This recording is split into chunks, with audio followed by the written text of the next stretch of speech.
अगर सीज़न 1 और सीज़न 2 नहीं देखा तो पहले वो देख लो। पिछले पार्ट में हमने देखा था जब river defying sector middle stream में स्काई रिवर कोर्ट की जगह लेता है तो स्काई रिवर के सारे रिसोर्सेज रिवर डिफाइंग सेक्टर के पास आ जाते हैं। इस बात से बागी के मिडल स्ट्रीम के सेक्टर चुप नहीं रहते और वो रिसोर्सेज छीनने के लिए फिर से लेगेसी ट्रायल करना चाहते हैं। इस ट्रायल में सिर्फ बाय ही इंटरेस्ट के लिए क्वालिफाई करता है। ट्रायल में पहले तो दूसरे सेक्टर्स बाय को एक भी सील नहीं लेने दे रहे होते, इसलिए बाय अपनी पॉइजन पिल यूज़ करता है, लेकिन वो ज़्यादा देर तक काम नहीं करती। फिर बाय बचने के लिए सील माउंटेन के अंदर चला जाता है। वहाँ बाय को पता चलता है कि बाय एक ऐसी जगह है जहाँ पहले कोई नहीं आ पाया। तब अचानक माउंटेन ग्लो करने लगती है। दूसरी टीम ने जो सील जमा की थी वो सारी बाय की बॉडी में एब्जॉर्ब होने लगती हैं और साथ में बाय को मिडल स्ट्रीम की 10 सीक्रेट टेक्निक में से एक टेक्निक ह्यूमन माउंटेन आर्ट्स मिलती हैं। बाय जब बाहर आता है तो बाकी के एल्डर्स अपने स्टूडेंट्स को इंजर देखकर बाय को सबक सिखाना चाहते हैं, लेकिन मिशनरी आकर उन्हें रोकता है। मिशनरी के जाने के बाद सबको समझ आ जाती है कि सारे रिसोर्सेज अब रिवर डिफाइंग सेक्टर के पास हैं, इसलिए वो हंग को मक्खन लगाने लगते हैं। अब आगे उधर सेक्टर में कोई बात कर रहा होता है। यंग पैट्रियार्क ने सारे सेक्टर के लिए जो किया है उस वजह से उनके लिए वेलकम पार्टी रखी जा रही है। बाय अब सारे सेक्टर की लड़कियों का ड्रीम हस्बैंड बन गया है, लेकिन मैं तुम बाय के सबसे ज़्यादा क्लोज हो। सारी लड़कियां बाय से कह रही होती हैं, बाय तुम हमारे हीरो हो। बाव कहता है कि बाय ने अकेले ही तीनों सेक्टर को हराया है। इस तरह की वेलकम सेरेमनी देखकर बाय कहता है ये कुछ ज़्यादा नहीं हो गया। मैं बाय को एक पाउच देती है, लेकिन वो बाय के लिए गिफ्ट लाना भूल गई थी। बाय मे से पाउच लेता है, जिससे मे शर्माते हुए भाग जाती है। पाउच में मे ने बाय के लिए एक मैसेज लिखा है, मैं चाहती हूँ कि बाय हमेशा सेफ रहे और हमेशा हेल्दी रहे, और मैं चाहती हूँ कि बाय हमेशा मेरे साथ रहे। बाय सोचता है कि मैं इतना अजीब क्यों बिहेव कर रही है, और तब वहाँ जून को देखकर बाय ब्लश करने लगता है। सॉन्ग आकर जून पर कपड़ा डालता है। बाय कहता है ये सब इतना अजीब क्यों बिहेव कर रहे हैं। फिर उसे याद आता है कि पैट्रियार्क ने क्या कहा था और उसे समझ आ जाती है ये सब पैट्रियार्क ने किया है। बाव कहता है कि तुम्हें तो खुश होना चाहिए। बाय कहता है अभी मेरे पास इन चीज़ों का समय नहीं है, अभी मैं अपनी कल्टीवेशन पर फोकस करना चाहता हूँ। उधर सिटी में 2 लड़कियाँ बाय को हेलो कहती हैं, लेकिन बाय के जाने के बाद लड़ने लगती हैं। एक कहती है यंग पैट्रियार्क मुझे देख रहे थे, लेकिन दूसरी कहती है नहीं वो मुझे देख रहे थे।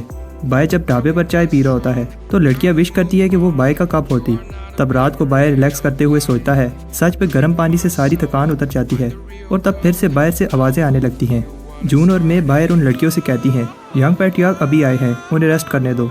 एक लड़की जून और मे से कहती है माना तुम लोग यंग पैट्रियार्क के क्लोज हो, इसका मतलब ये नहीं है कि यंग पैट्रियार्क ने तुम्हें चुन लिया है, हमें भी उतना ही हक है जितना तुम्हें। ये सुनकर जून कुछ नहीं बोल पाती और तब एक बड़ी सी लड़की कहती है बाय तुम मुझे भूल कैसे सकते हो। बाय गुस्से में अपनी स्पिरिट बॉडी समन करके कहता है सेक्टर अभी स्टेबल नहीं हुआ और तुम लोगों को शादी की पड़ी है। अगर अब किसी ने दोबारा शादी की बात की तो सेक्टर के रूल्स के हिसाब से पनिशमेंट मिलेगी। ये सुनकर लड़कियां कहती हैं बाय कितना बहादुर है, अब मुझे वो और भी ज़्यादा अच्छा लगने लगा है। बाय के घर को लड़कियों ने घेर लिया है। लड़कियां कहती है कि बाय तुम हमारे साथ क्लोज डोर कल्टीवेशन करो।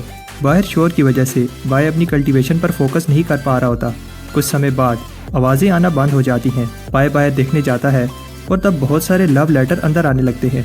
एक लव लेटर में लिखा होता है बाय उस रात तुम मुझे अकेला छोड़कर चले गए, तुम्हारे जाने के बाद मैं अकेली हो गई। बाय कहता है कोई मुझे बचा लो, मैं और नहीं सह सकता। तब पैट्रियार्क्स बात कर रहे होते हैं बाय की मैरिज की न्यूज़ कैसे लीक हो गई। चलो एक तरह से ये अच्छा ही हुआ। हंग कहता है कि मेरी नज़र में एक लड़की है, मैं बचपन से ही बाय के साथ बड़ी हुई।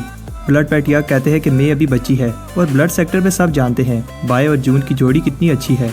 पेल पैट्रियार्क कहता है वैसे तो हमारी मानो भी ये जगह ले सकती है, फ्यूचर में पेल स्ट्रीम को उसी ने संभालना है। प्रोफाउंड पैट्रियार्क कहता है मेरी नज़र में कोई नहीं है, लेकिन अगर बाय चाहे तो हमारे क्लैन में से किसी को चूज कर सकता है।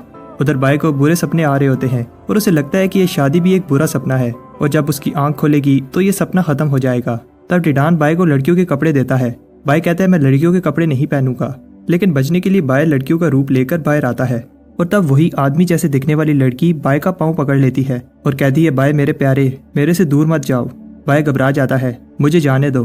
बाय की आवाज़ सुनकर लड़कियां जाग जाती हैं और पूछती है कि तुम कौन हो। बाय बताता है कि मेरी जैसी बदसूरत लड़की को यंग पैट्रियार्क के साथ होने का कोई हक नहीं। सबके मुंह खोले के खुले रह जाते हैं और तब बाय वहाँ से भाग जाता है। सारी लड़कियों को लगता है अच्छा ही हुआ वो लड़की चली गई, वरना कंपटीशन टफ हो जाता। बदसूरत लड़की कहती है लेकिन फिर भी वो मेरी ब्यूटी के सामने कुछ नहीं थी। बाय सोचता है ये इतना बड़ा सेक्टर है, लेकिन मेरी छुपने की कोई जगह नहीं है। तब बाय देखता है कि बाव लड़कियों को एक बुक बेच रहा होता है जिसमें लिखा है बाय को क्या चीज़ें पसंद हैं और क्या चीज़ें नहीं। बाव बताता है कि उसने जो बाय की शादी की खबर दी थी वो झूठी नहीं थी और इस बुक में भी सब कुछ सच लिखा है। बाय को समझ आ जाती है उसकी शादी की खबर बाव ने फैलाई थी। बाव डिवाइनर को कहता है तुम ये बुक क्यों पढ़ रहे हो, कहीं तुम्हें भी बाय में इंटरेस्ट तो नहीं। और तब बाय आकर बुक ले लेता है और कहता है कि मेरे जैसा बनना इतना ईजी नहीं है। बाओ माफ़ी मांगने लगता है और कहता है कि जैसा आप समझ रहे हो वैसा नहीं है। बाय को गुस्सा आता है और वो उन दोनों को लड़कियों वाले कपड़े पहनाकर कहता है अब से तुम लोग मेरे साथ रहोगे। डिवाइनर कहता है मैंने क्या किया है, इस सब में मुझे क्यों घसीट रहे हो। बाय को गुस्सा आ जाता है और तब रिवर डिफाइंग सेक्टर की सबसे प्यारी लड़की मानो वहाँ आती है। मानो बाय से कहती है क्या यंग पैट्रियार्क मुझे थोड़ा सा समय दे सकते हैं। बाओ बाय से कहता है लगता है तुम जवान होने वाले हो। बाय कहता है इस सब का क्या मतलब है। बाय कहता है तुम लोगों को तो मैं बाद में देख लूंगा। बाय मानो से कहता है जो भी कहना है जल्दी कहो। मानो कहती है कि मेरे पास समय कम है, मुझे ये करना ही होगा। लेकिन तुम मेरी बात सुनो, मुझे ये बेवकूफ़ी करनी पड़ी है। ये बाइंडिंग अरे नेशन सोल लेवल की है, तुम अपने गोल्डन कोर से बाहर नहीं निकल पाओगे। तब बाय को हिलता हुआ देखकर मानो शौक हो जाती है। बाय बताता है कि उसने अरे को पहले ही सेंस करके शील्ड से खुद को प्रोटेक्ट कर लिया था। मानो पूछती है अगर तुम्हें पहले से ही पता था तो तुम बोर्ड में मेरे साथ क्यों आए, क्या तुम्हें डर नहीं लगता। बाय बताता है कि हमने साथ कई लड़ाइयाँ लड़ी और मुझे पता है कि तुम मुझे नुकसान नहीं पहुँचाओगी, और मुझे ये भी पता है कि टिडान को तुमने ही कपड़े दिए थे ताकि मैं बचकर बाहर निकल पाऊँ। मानो कहती है कि मुझे नहीं पता, ये सब बताने के बाद तुम मुझ पर ट्रस्ट कर पाओगे या नहीं। हेवन रीचिंग कॉन्टिनेंट को हेवन रीचिंग रिवर ने घेरा हुआ है, लेकिन उसके बाहर एक ऐसी जगह है जहाँ कोई स्पिरिचुअल एनर्जी नहीं है। वही मेरा घर है जिसे वाइल्ड लैंड कहा जाता है। अगर कल्टीवेशन सेक्टर्स को गवर्नमेंट कहा जाए तो हमारी वाइल्ड लैंड के लोग बागी हैं। बाय कहता है कि तुम लोग क्या चाहते हो। मानो बताती है कि हम लोग कल्टीवेशन वर्ल्ड को बचाना चाहते हैं। बाय को समझ नहीं आती। मानो बताती है कि तुम भी उसी पीढ़ी से हो और तुम्हारे अंदर भी वाइल्ड लैंडर का खून बह रहा है। ब्लड एंसेस्टर भी वाइल्ड लैंडर थे और अनडाइंग मेथड भी वाइल्ड लैंड की टेक्निक है। मानो कहती है मैं वाइल्ड लैंड की रिप्रेजेंटेटिव तुम्हें हमारा साथ देने की ऑफर देना चाहती हूँ। हम तुम्हें हर तरह की हेल्प करेंगे, बदले में तुम्हें सही समय पर हमारी एक रिक्वेस्ट माननी होगी। बाय कहता है मैं तुम पर क्यों ट्रस्ट करूँ। मानो कहती है हम तुमसे कोई ऐसी रिक्वेस्ट नहीं करेंगे जिससे रिवर डिफाइंग सेक्टर खतरे में पड़ जाए, और तुम हमारे ऊपर ट्रस्ट करो, इसलिए तुम जो भी इन्फॉर्मेशन लेना चाहते हो हम तुम्हें देंगे। भाई कहता है कि मैं एक पर्सन की इन्फॉर्मेशन लेना चाहता हूँ, अगर तुम मुझे उसकी रियल आइडेंटिटी बता दो तो मैं तुम्हारा साथ देने के लिए तैयार हूँ। उस पर्सन का नाम लुंग फे है। अपर स्ट्रीम स्काई डोमेन सेक्टर के बाहर कोई वाइल्ड लैंडर्स को बेरहमी से मार रहा होता है। मानो को जब ये पता चलता है तो वो घबरा जाती है। मानो बाई को बताती है हम कुछ भी पता नहीं लगा पाए। भाई कहता है तुम तो कह रही थी कि हमारा इन्फॉर्मेशन नेटवर्क सारे हेवन रीचिंग कॉन्टिनेंट में फैला हुआ है। मानो कहती है जिस लड़की की इन्फॉर्मेशन तुम निकालना चाह रहे हो उसका बैकग्राउंड सिंपल नहीं है। हमारे बहुत सारे इन्वेस्टिगेटर मारे गए और higher sector starry sky domain sector के इन्वेस्टिगेटर जिंदा नहीं बचे। अगर तुम भी जिंदा रहना चाहते हो तो उसका पीछा छोड़ दो। भाई कहता है मैं उसका पता लगा कर रहूँगा। मानो कहती है लगता है वो लड़की तुम्हारे लिए इम्पोर्टेंट है। कुछ टाइम बाद एक एनर्जी फोर्स सारे रिवर डिफाइंग सेक्टर को घेर लेती है। डिवाइनर का आर्टिफैक्ट टूट जाता है और वो कहता है कि ये अच्छा नहीं है, और तब एक हाथ बाहर आता है। एल्डर कहते हैं ये प्रेशर सेलेस्टियल लेवल का है। मानो कहती है ईस्टर्न लाइन में सिर्फ एक ही कल्टीवेटर है जो ये प्रेशर डाल सकता है, और वो एक लड़का है। तब लिन युआन सामने आता है और अपना नाम बताता है। मैं स्टारी स्काई डोमेन पैट्रियार्क लिन युआन हूँ। आंग स्काई डोमेन के पैट्रियार्क को वेलकम करता है। लिन युआन कहता है खड़े हो जाओ। भाई कहता है क्या ये एक सेलेस्टियल लेवल की पावर है। लिन युआन कहता है कि मैं मास्टर सेक्टर के लिए एक होस्टेज लेने आया हूँ ताकि वो मास्टर सेक्टर में कल्टीवेट करे। लिन युआन स्पिरिचुअल एनर्जी देखता है और तब उसे वहाँ फीन स्पिरिट भी नजर आती है जो स्माइल कर रही होती है। लिन युआन कहता है ये मजेदार है और ऑर्डर देता है कि हाल में बैठकर बात करते हैं। किसी को भी समझ नहीं आती कि होस्टेज का क्या मतलब है। मानो एक्सप्लेन कहती है ये हायर सेक्टर स्काई डोमेन का रूल है। मिडिल स्ट्रीम के सबसे इंपॉर्टेंट पर्सन को उनके पास कल्टीवेशन के लिए होस्टेज बनाकर भेजा जाता है। इससे पता चलता है कि middle stream sector higher sector के साथ लॉयल है। भाई कहता है ऐसे तो हायर सेक्टर किसी को भी उठाकर लेकर जा सकते हैं और उसकी फ्रीडम गई तेल लेने। मानो कहती है इसलिए ही मैं तुम्हें कहती हूँ तुम्हें स्ट्रॉन्ग पावरफुल दोस्तों की जरूरत है। भाई कहता है तुम्हें क्या लगता है कहीं वो मुझे तो होस्टेज नहीं बनाना चाहते। अंदर लिन युआन कहता है हम भाई को होस्टेज बनाना चाहते हैं। हाँ कहता है मास्टर सेक्टर हम पर रहम करें। भाई अभी छोटा है और उसकी कल्टीवेशन भी थोड़ी है। ब्लड पैट्रियार्क बताता है भाई बहुत शैतान है और ना समझ है। लिन युआन कहता है इससे फर्क नहीं पड़ता, हम सारी ईस्टर्न लाइन को प्रोटेक्ट करते हैं। तुम्हें क्या लगता है क्या हम एक गोल्डन कोर कल्टीवेटर को संभाल नहीं सकते। वैसे भी बाय को जो ह्यूमन माउंटेन आर्ट्स मिली हैं वो सिर्फ स्काई डोमेन में ही प्रैक्टिस की जा सकती हैं। हाँ कहता है लेकिन लिन युआन कहता है तुम लोग अभी मिडिल स्ट्रीम में आए हो, वैसे तो तुम लोगों की औकात नहीं है कि किसी भी कल्टीवेटर को होस्टेज बनाया जाए। हाँ कहता है ये स्काई डोमेन का हम पर एहसान है। लिन युआन खुश हो जाता है और कहता है अगर तुम लोगों को और कुछ नहीं कहना तो मैं अनाउंस करता हूँ मैं स्काई डोमेन का रिप्रेजेंटेटिव बाय को होस्टेज बनाना चाहता हूँ। वो अपने साथ 5 गार्डियंस को लेकर आ सकता है और 10 दिन में उसे स्काई डोमेन में कल्टीवेशन के लिए आना होगा। और हाँ एक और लड़की को भी आना होगा, इसकी कल्टीवेशन यूनिक है। सब बात कर रहे होते हैं कि हम स्काई डोमेन के ऑर्डर के सामने कुछ नहीं कर सकते, वरना हमारे साथ भी वही होगा जो स्काई रिवर कोर्ट के साथ हुआ था। बाय कहता है तुम लोग घबराओ नहीं, सब ठीक हो जाएगा। पैट्रियार्क बाय और उस लड़की को हाल में बुलाते हैं। मानो कहती है बाय ऐसे दिखा रहा है जैसे ये कोई बड़ी बात नहीं है, लेकिन उस पर क्या बीत रही है ये उसे ही पता है। मास्टर ली बाय से कहता है तुम वापस जाओ, मैं जाकर बात करता हूँ। अंदर ली पैट्रियार्क से कहता है आप लोग इतने पत्थर दिल कैसे हो सकते हो, मास्टर सेक्टर बहुत डेंजरस है। पैट्रियार्क्स कहते हैं कि हमारे पास कोई चॉइस नहीं है। ली कहता है अगर ऐसी बात है तो मैं बाय को यहाँ से ले जाता हूँ। पैट्रियार्क्स कहते हैं कि बेवकूफ़ी वाली बात मत करो, क्या तुम चाहते हो कि रिवर डिफाइंग सेक्टर का भी वही हाल हो जो स्काई रिवर कोड का हुआ था। वैसे भी अपर स्ट्रीम के पास रिसोर्सेज की कमी नहीं है और हम बाय को अकेला नहीं छोड़ेंगे। फीन स्पिरिट बाय से कहती है कुछ चीज़ें इंसान के हाथ में नहीं होती। ली उदास चेहरा लेकर बाहर आता है और बाय से कहता है कि मेरे साथ वॉक पर चलो। ली कहता है कि होस्टेज वाली बात में मैं कुछ नहीं कर पाया। बाय कहता है ये कोई बड़ी बात नहीं है, आपको पता है कि मैं डीड हूँ, मुझे कुछ नहीं होगा, अपर स्ट्रीम मेरे सामने कुछ भी नहीं। ली बाय से कहता है कि अपने इमोशन मत छुपाओ। बाय कहता है कि मैं अपनी कल्टीवेशन का रास्ता खुद चुनना चाहता हूँ। अगर इस डिसीजन से मैं स्ट्रॉन्ग बनकर अपने लोगों को प्रोटेक्ट कर पाऊँ तो मैं ये सेक्रीफाइस देने के लिए तैयार हूँ। बाय कहता है मैं ये सह नहीं सकता कि कोई मेरे घर आकर मेरे लोगों को धमकी दे। ली कहता है अगर तुमने अभी भी अपना इमोर्टल बनने का सपना नहीं छोड़ा तो मुझे लगता है कि स्काई डोमेन जाना तुम्हारे लिए ज़्यादा अच्छा होगा। ली बताता है सिर्फ टैलेंट होने से कोई स्ट्रॉन्ग नहीं बनता। टर्मिनल स्ट्रीम में सबसे powerful golden core, lower stream में नेसेंट सोल, मिडिल स्ट्रीम में सेलेस्टियल रेल्म, जबकि अपर स्ट्रीम में सबसे पावरफुल डिवाइन लेवल है जो सेलेस्टियल लेवल की पीक है। मिडिल स्ट्रीम में तुम्हारी पावर पर लिमिट लग जाएगी, इसलिए और आगे बढ़ने के लिए तुम्हें वहाँ जाना होगा जहाँ स्ट्रॉन्ग रहते हैं। अपर स्ट्रीम में तुम्हारे नेसेंट सोल लेवल पर जाने के चांसेस 30% से बढ़ जाएंगे। बाय कहता है नेसेंट सोल से मेरी लाइफ 1000 साल से बढ़ जाएगी। ली कहता है टफ सिचुएशन में ही तुमने ब्रेक थ्रू किए हैं, मुझे तुम्हारी सेफ्टी की फिक्र है, लेकिन अगर तुम्हें और स्ट्रॉन्ग बनना है और अपना इमोर्टल बनने का सपना पूरा करना है तो तुम्हें टफ सिचुएशंस का सामना करना होगा। एक घातक हथियार भड़काई हुई आग में ही बनता है। ली की बातें सुनकर बाय मोटिवेट हो जाता है। ली बताता है कि अब समय है तुम जान लो कि नेसेंट सोल रेल्म में कैसे पहुंचा जाता है। पहला मेथड नेसेंट सोल पिल है, लेकिन उससे तुम्हारी कल्टीवेशन यहीं तक रुक जाएगी। दूसरा मेथड 5 हेवनली सोल बीज जमा करके नेसेंट सोल बनाना है, जिससे फ्यूचर में सेलेस्टियल लेवल किया जा सकता है। लेकिन तीसरा मेथड सबसे पावरफुल है। जब भी एक सेलेस्टियल मरता है तो वो अपनी सोल को एक एलिमेंट स्टेट छोड़कर जाता है। अगर तुम वो 5 सेलेस्टियल एलिमेंट सोल जमा करके नेसेंट सोल बना लो तो सेलेस्टियल और उससे भी ऊपर लेवल पर जाना पॉसिबल है। और तीसरे मेथड से तुम्हारे डबल गोल्डन कोर और हेवनली पाथ की वजह से तुम्हारा कल्टीवेशन लेवल इमेजिन करना भी इम्पॉसिबल है। और तब ली बाय को एक ट्रेयर देता है। ये एक वुड लेवल सेलेस्टियल सोल होती है। ली बताता है कि इस वर्ल्ड में गिने चुने ही सेलेस्टियल लेवल कल्टीवेटर हैं और ये सोल फिजर सेक्टर का ट्रेयर था जो हंग ने तुम्हें देने का कहा है।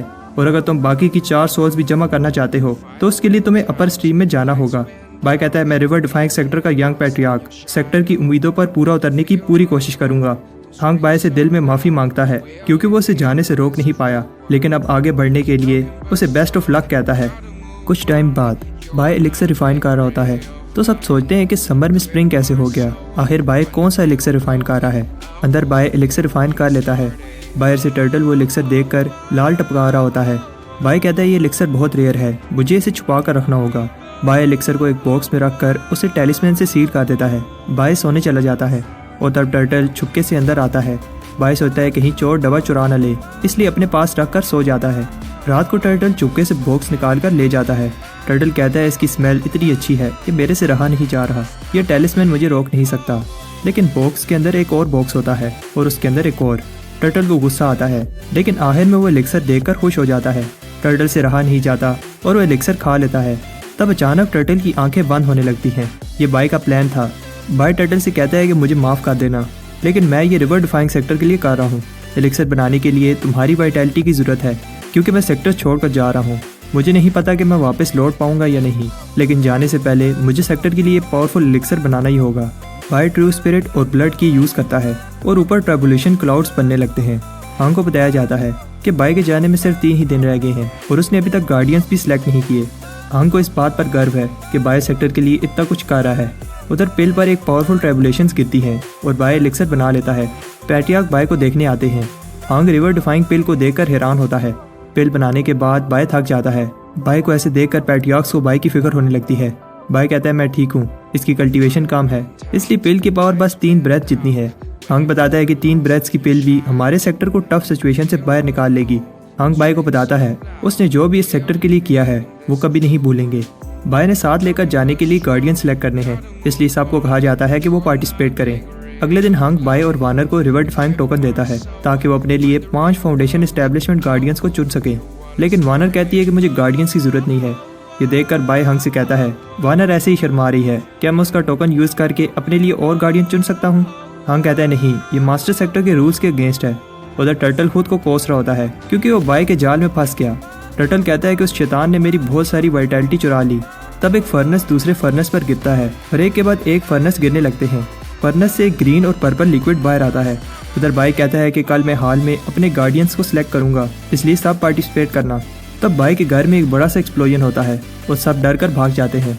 यंग पैट्रियार्क से कहता है मुझे याद आया कि मैंने कुछ दिनों के लिए क्लोज डोर कल्टीवेशन करनी है, जिस पर हंक कहता है चलो दोनों साथ में चलते हैं। कुछ टाइम बाद बाय कह रहा होता है कि ये कोई बड़ी बात नहीं है, सब ठीक हो जाएगा। बाव बताते हैं कि इस बार आपके एलिक्सर ने किसी को नहीं छोड़ा, एसिड रेन की वजह से सब पागल हो रहे हैं। मुझे नहीं लगता कि कोई भी गार्डियन सिलेक्शन में हिस्सा लेगा, अगर कोई ना आया तो क्या होगा? बाय सोचता है वाइल्ड लैंडर की रिक्वेस्ट पर मानो अपर स्ट्रीम में उसके साथ गार्डियन बनकर जाएगी, लेकिन उसे और भी गार्डियन चाहिए। दूर से 2 लोग इधर ही आ रहे होते हैं, ये संग और जैंग होते हैं। संग कहता है ये मत सोचना कि मैं तुम्हारा गार्डियन बनने के लिए कर रहा हूँ, मुझे बस अपर स्ट्रीम में जाना है। जैंग कहता है ब्रदर बाय, मैं तुम्हारा गार्डियन बनना चाहता हूँ और इस बात को प्रूव करूंगा कि मैं इस चीज़ के काबिल हूँ। बाय कहता है तो फिर ठीक है, आगे बढ़ो, दिखाओ मुझे तुम लोगों में कितना दम है। सॉन्ग ब्लड की टेक्निक से अटैक करता है और जैंग स्पिरिट टेक्निक से। बाय इंप्रेस होता है क्योंकि जैंग ने 3 बार अपनी सोर्ड को स्पिरिट डिफाइन किया है। डिवाइनर कहता है कि जैंग स्पिरिट डिफाइनिंग जीनियस है, उसे बाय का गार्डियन बनकर जाना चाहिए। बाव कहता है कि सॉन्ग भी कम नहीं है, उसकी फाइटिंग टेक्निक कमाल की है। दोनों ही नहीं चाहते कि उनके क्लैन का कोई भी पार्टिसिपेंट बाय का गार्डियन बने। जैंग बताता है कि उसने बाय के साथ पहुंचने के लिए दिन रात मेहनत की। बाव सॉन्ग से कहता है तुम जीत सकते हो, आगे बढ़ो। डिवाइनर को गुस्सा आता है क्योंकि वो नहीं चाहता कि हर बार उनका क्लैन बलि का बकरा बने। दोनों लड़ने लगते हैं। जैंग बाय के कोल्डन को पुश करने लगता है और सॉन्ग भी ब्लड एंसेस्टर डिवीजन टेक्निक से अटैक करता है। बाय सीरियस नहीं होता और उसे लगता है कि इतना काफी है। वो सॉन्ग से इंप्रेस होता है क्योंकि वो गोल्डन कोर के पास है और जैंग से भी क्योंकि उसने 3 बार स्पिरिट डिफाइनिंग की। बाय कहता है कि तुम दोनों ही मेरे गार्डियन बनोगे, लेकिन मुझे और गार्डियंस भी चाहिए। डिवाइनर और बाव को समझ आ जाती है बाय उन्हें क्यों देख रहा है। डिवाइनर कहता है कि मुझे नहीं, बाव को चुनो, जबकि बाव चाहता है कि बाय डिवाइनर को चुने। बाय कहता है कि 2 स्लॉट्स खाली हैं तो तुम दोनों को ही चुन लेता हूँ। अपर स्ट्रीम में स्काई डोमेन पैट्रियार्क लिन युआन कहता है फाउंडर होस्टेज मैटर खत्म हो गया है। फाउंडर कहता है तुम लोग भी अपनी अरेंजमेंट पूरी रखो। और तब स्टार डोमेन पैट्रियार्क बताता है वाइल्ड लैंडर बहुत ज्यादा एक्टिव हो रहे हैं, लेकिन हमने उन्हें ठिकाने लगा दिया है। मैं चाहता हूँ गेस्ट को स्टार डोमेन हैंडल करे। फाउंडर कहता है ठीक है, तुम कर सकते हो, ये रिस्पॉन्सिबिलिटी तुम्हें दी जाती है। भाई कहता है कि सेक्टर में कोई नहीं चाहता कि मैं जाऊँ, लेकिन उन्हें इतने सारे गिफ्ट देने की कोई ज़रूरत नहीं थी। तब वहाँ जून आती है और वो नहीं चाहती कि बाय मास्टर सेक्टर जाए। भाई कहता है तुम घबराओ नहीं, मुझे कुछ नहीं होगा। जून कहती है हाँ एक और बात, क्यों ना हम वो कर लें, इससे पहले देर हो जाए। जब भाई और जून रोमांस कर रहे होते हैं तब मे वहाँ आती है। मे को गुस्सा आता है और वो पूछती है यहाँ क्या हो रहा है। जून कहती है तुम्हें क्या लगता है, और फिर दोनों बाय को लेकर लड़ने लगते हैं। दोनों चाहती हैं कि बाय जाने से पहले उनके साथ सारा समय बिताए। बाहर से बाय के दोस्त ये सब देखकर जेलस हो रहे होते हैं। जैंग आकर कहता है तुम लोग बाहर क्यों खड़े हो, लेकिन फिर वो देखकर समझ जाता है कि वो गलत समय पे आया है। बाय सोचता है ये सही चांस है और कहता है कि मेरा जैंग के साथ एक इम्पोर्टेंट काम है। उधर कोई ली से पूछता है क्या तुम बाय के जाने पर उदास हो। ली कहता है हमारे पास कोई चॉइस नहीं है, मैं बस चाहता हूँ कि बाय वहाँ सेफ रहे। आज बाय ने मास्टर सेक्टर जाना है। बाय जाने से पहले सबको थैंक्स कहता है उस प्यार के लिए जो उन्होंने दिया। बाय कहता है मैं सेक्टर छोड़कर जा रहा हूँ, लेकिन प्रॉमिस करता हूँ कि अपर स्ट्रीम में जाकर मन लगाकर मेहनत करूंगा और एल्डर्स की टीचिंग को याद रखूंगा। स्पेशली एल्डर ली, आप मेरे मास्टर और फादर दोनों हैं। मुझे नहीं पता कि मैं कब लौटूंगा, इसलिए अपना ख्याल रखना और बाकी सब भी। उधर बाय ने टिडान के लिए एक मैसेज छोड़ा है। टिडान, जब ये मैसेज तुम सुन रहे हो तब तक मैं जा चुका हूँगा, मुझे माफ़ कर देना, मैं तुम्हें साथ नहीं लेकर जा सकता। तुम्हें सेक्टर में रहकर सबको प्रोटेक्ट करना है, बाहर का फास्ट फूड कम खाना और रात को जल्दी सो जाना और किसी को तंग मत करना। जब टिडान बाहर जाता है तब तक बाय जा चुका होता है। उधर कोई एक बूढ़े आदमी को बताता है रिवर डिफाइन का होस्टेज बाय आ रहा है। ये वही लड़का है जिसने मिडिल टीम की रिसोर्स डिस्ट्रीब्यूशन को खराब किया था।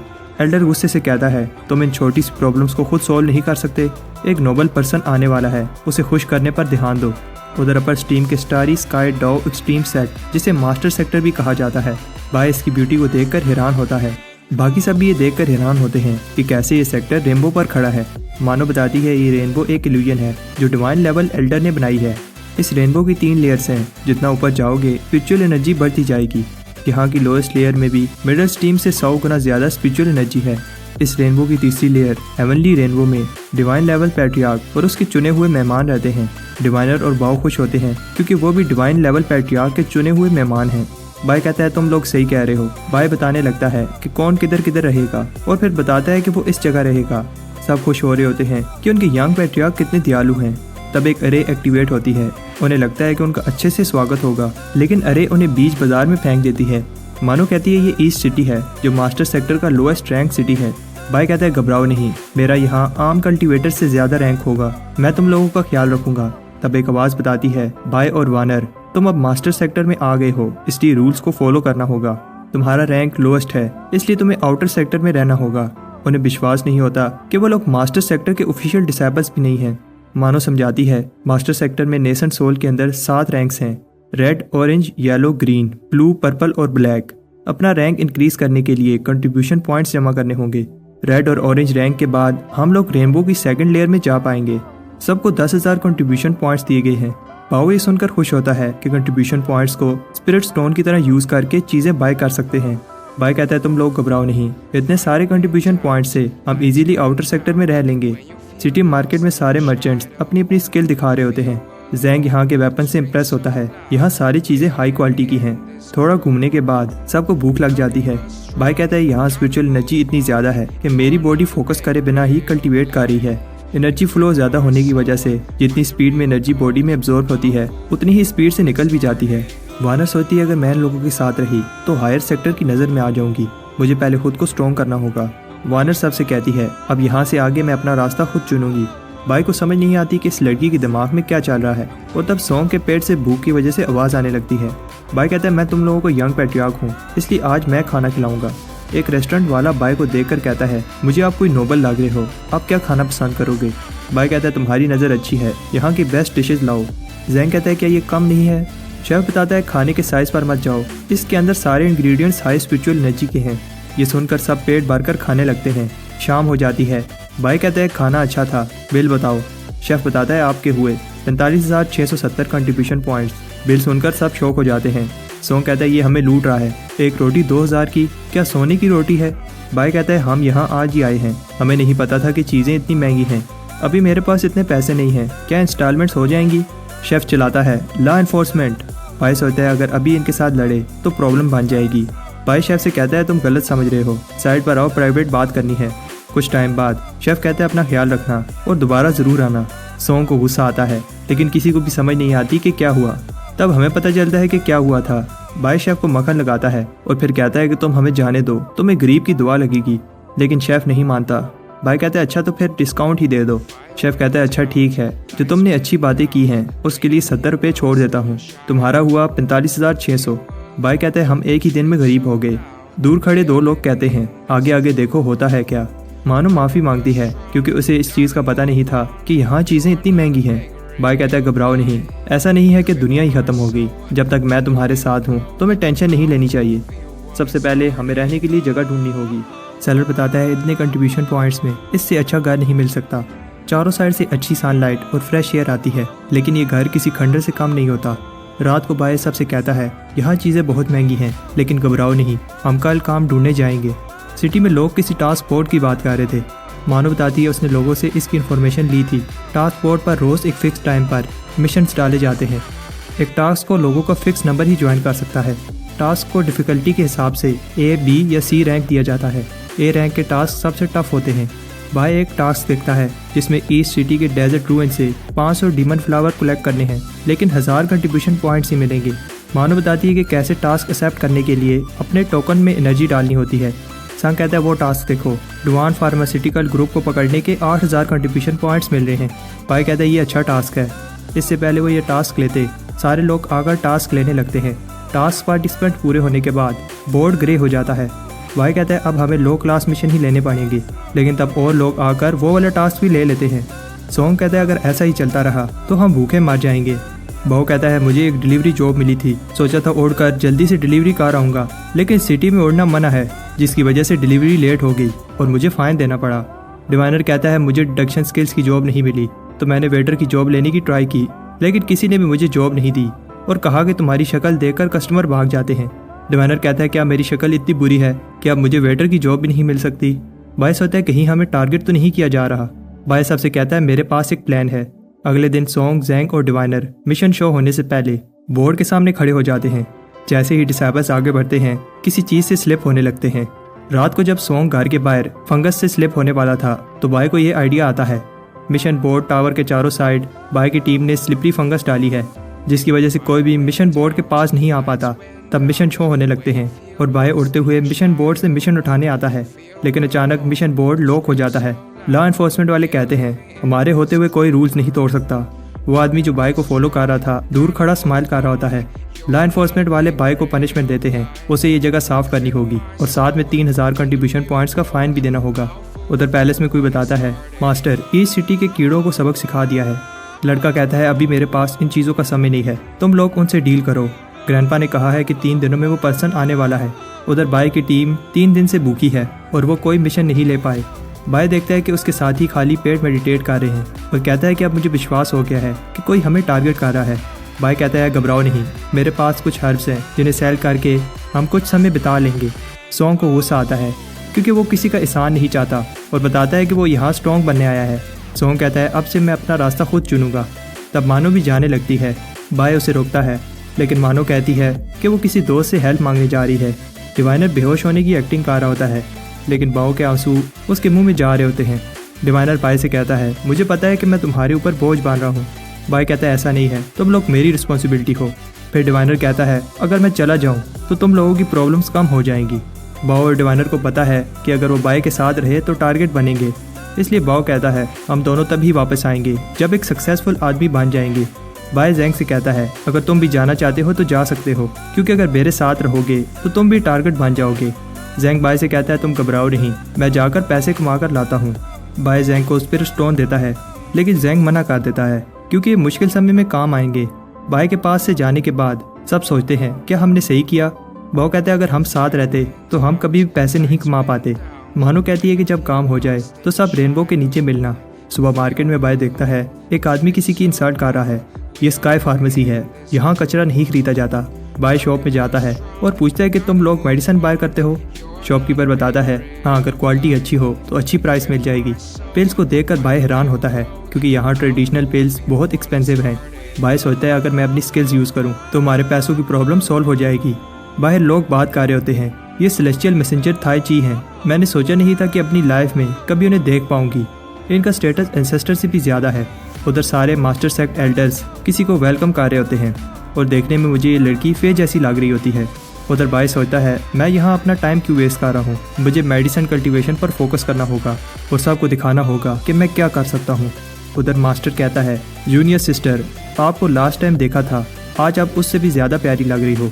वैसे तो आपकी हेल्प के लिए 2 डिवाइन लेवल कल्टीवेटर्स हैं, लेकिन अगर कुछ भी चाहिए हो तो मेरे से कहना। लड़की बताती है मैं यहाँ किसी ऑफिशियल विजिट से नहीं आई, यहाँ मेरा एक पर्सनल काम है। आदमी कहते हैं अच्छा ठीक है सिस्टर, फिर भी अगर कुछ चाहिए हो तो मुझे कहना। उधर 2 कल्टीवेटर्स बाय पर नजर रख रहे होते हैं और सोचते हैं कि ये लड़का आखिर 2 दिन से कैसे बाय नहीं आया, कहीं अंदर भूख से मर तो नहीं गया। रात हो जाती है और बाय अंदर रिफाइनिंग कर रहा होता है। बाहर बहुत सारे जानवर पर्पल स्मोक की स्मेल से बाय के घर के बाहर जमा हो रहे होते हैं। अंदर बाय पेल बना लेता है और इस पेल की खुशबू ऐसी है जैसे किसी का स्पिरिचुअल सीप बाहर गया। वो पेल खाने वाला होता है, लेकिन बाहर से परिंदों की आवाज़ें आती हैं। बाय कहता है मैंने इस पेल में चेंजिंग की है, पहले इस माउस पर टेस्ट कर लेता हूँ। यहाँ पेल्स बहुत महंगी मिलती हैं, अगर ये चीज़ काम कर गई तो मैं अमीर बन जाऊँगा। सुबह जब बाय उठता है तो देखता है कि चूहा पिंजरे से बाहर भाग रहा है और अब वो बोलने भी लगा है। चूहा बाय से कहता है फिर मिलते हैं, सी यू सून बड़ी। बाय खुश होता है क्योंकि इसके पेल ने ना सिर्फ फिजिकल प्रॉब्लम सॉल्व की है, साथ में स्पिरिचुअल रेल्म भी ओपन कर दी। बाय मार्केट में जाकर अपना स्टॉल लगाता है। स्टार्विंग पेल ट्रैवल में साथ ले जाओ और भूख को भूल जाओ, लेकिन कोई भी कस्टमर नहीं आता। पास के शॉपकीपर्स कहते हैं लगता है तुम यहाँ नए आए हो, पुराने लोगों का काम नहीं चल रहा, तुम्हारा कहाँ से चलेगा। बाय कहता है तुम लोग कचरा बेच रहे हो, मेरी पेल किसी ट्रेयर से कम नहीं। बाय स्पीकर में बोलता है क्या तुम्हारा काम में मन नहीं लगता और सारा दिन थके थके रहते हो, अब और नहीं, एक बार ये पिल खाओ और सब कुछ भूल जाओ। बाय अपनी पूरी कोशिश करता है लेकिन कोई भी कस्टमर नहीं आता। बाय कहता है ऐसे तो मैं भूख के मारे मर जाऊंगा, जब मैं पिल बना रहा था तब तो बहुत सारे जानवर जमा हो गए थे। फिर बाय को एक आइडिया आता है और वो पिल निकाल कर उसकी खुशबू को फैलाने लगता है। जैसे ही खुशबू पहले आदमी को आती है उसे ऐसे लगता है कि जैसे वो किसी फूलों के बाग में खड़ा है और उसका माइंड रिलैक्स हो जाता है। तब बहुत सारे लोग बाय के स्टॉल के बाहर जमा होने लगते हैं। सब पूछते हैं कि इसकी स्मेल तो बहुत रिफ्रेशिंग है। बाय इसकी प्राइस बताता है सिर्फ 300 कंट्रीब्यूशन पॉइंट्स। सब कहते हैं इतनी सस्ती, कहीं ये कोई स्कैम तो नहीं। बाय बताता है कि इससे 2 दिन तक भूख नहीं लगेगी और स्ट्रेस को तो भूल ही जाओ। सब सोचते हैं कि ये पिल या तो स्कैम है या फिर इसके साइड इफेक्ट्स होंगे।